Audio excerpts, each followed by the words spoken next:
In this video, I'm going to show how to use tone mapping in Iray for Rhino. The most important slider of the tone mapper is the exposure slider because it sets the general brightness of your image. Use it to adjust the image to have a good brightness that you can work with. And as you can see, in case you have overly bright areas, like here we can't distinguish the ground from the sphere anymore, you can use the compress highlight slider to regain some of these overly bright areas. So like these are compressed to be displayed on screen again. And now that we have brought back some of the luminance here, we can use the crush shadow slider to bring in more punch. So it makes the dark areas darker and it increases the contrast. But be careful because sometimes these effects can be too strong. Also, if you use compress highlights too extensively, you see like the image starts looking shallow. So be careful. Um, Another thing that you could try is playing around with the gamma value.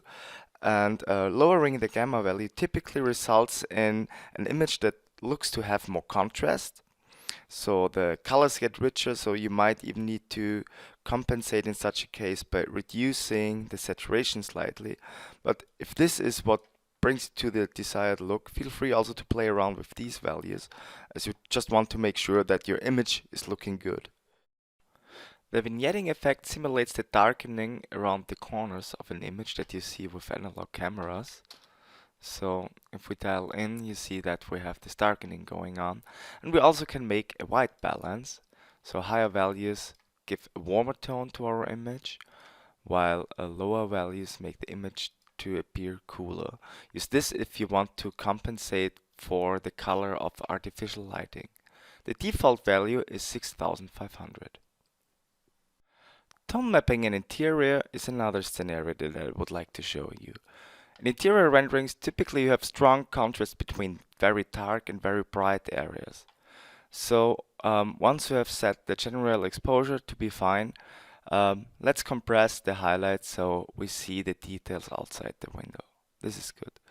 Typically we don't need to cross shadows because the dark areas are already dark enough.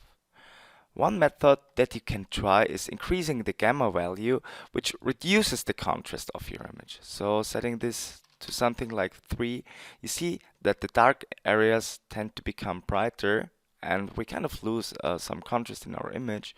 So we can dial the compress highlights back. On the other hand, we can slightly increase the crush shadows to get some contrast in our image. So this is another technique that you can try when tone mapping your interiors.